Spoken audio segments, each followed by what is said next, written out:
సంగారెడ్డి జిల్లా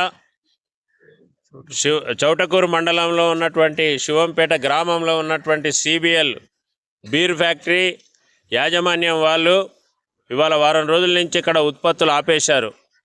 ఏమిటి అని కారణం అడిగితే ఇక్కడ పీసీబీ వాళ్ళు మాకు నోటీస్ ఇచ్చారు అని ఇవాళ యాజమాన్యం చెప్తా ఉంది.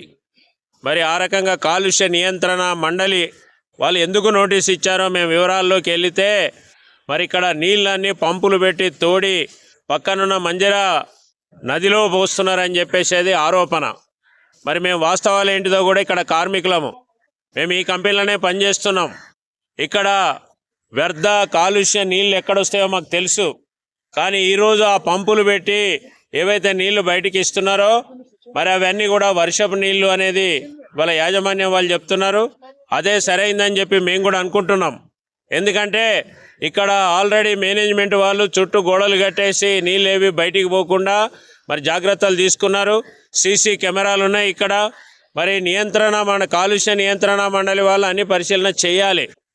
ఒకవేళ నిజంగానే కనుక యాజమాన్యం కనుక పర్యావరణానికి నష్టం చేస్తే, నీటి కాలుష్యము వాయు కాలుష్యం చేస్తే తప్పనిసరిగా చర్యలు తీసుకోవాలి.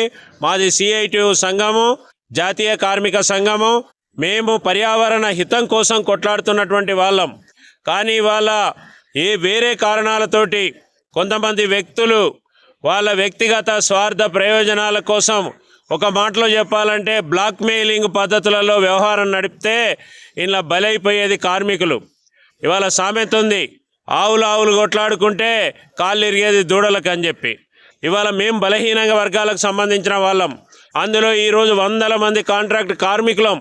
మాకు ఇప్పటికే కంపెనీ వ్యాపారం సరిగా లేదనే పేరుతోటి 26 రోజులు పని దొరకలేదు. కొట్లాడుతున్నాం పని ఇవ్వాలి అని చెప్పేసి. కానీ మేనేజ్మెంట్ ఏమో మా ఉత్పత్తులు అమ్ముడు పోతలేవు, అందుకే 26 రోజులు కంపెనీ నడపమని చెప్పేసి చెప్తుంది. మా ఇబ్బందులు మాకున్నాయి. కానీ ఇప్పుడు మొత్తమే కంపెనీ బంద్ అయితే మరి ఈరోజు సుమారుగా ఒక 700 మంది కాంట్రాక్ట్ కార్మికులు ఉన్నారు. ఇవాళ 120 మంది దాకా పర్మనెంట్ కార్మికులు ఉన్నారు. వీళ్ళతో పాటు సూపర్వైజర్లు, ఇంజనీర్లు, స్టాఫ్ మరి అంతా కలిపితే సుమారు 2000 మందికి ఇవాళ ఇక్కడ ఉపాధి పోయేటువంటి పరిస్థితి వచ్చింది. ఈ శివంపేట గ్రామం అభివృద్ధికి ఈ కంపెనీ మరి ఇక్కడ ఉండడం అనేది ఎంతో కీలకమైన విషయం. ఎందుకంటే అనేక మందికి ఇక్కడ పని దొరుకుతూ ఉంది. కాబట్టి పోయే పని ఎవరు చేయకూడదు, కార్మికుల పొట్ట కొట్టకూడదు, కార్మికులకు నష్టం చేయకూడదు.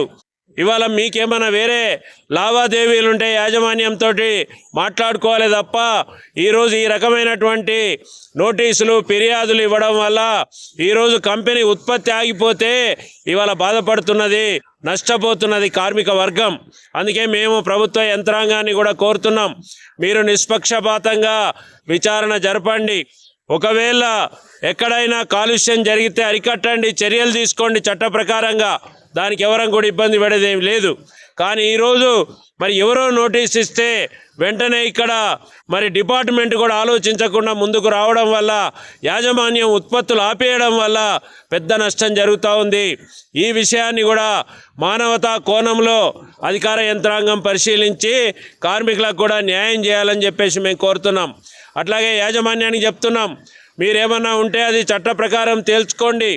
మీరు అక్కడ ఏమైనా విషయాలుంటే మాట్లాడుకోండి. మరి మీరేమో మేము కాలుష్య నీళ్లు బయటికి పంపుతలేమంటున్నారు, అక్కడనేమో మరి కంప్లైంట్లు వస్తున్నాయి.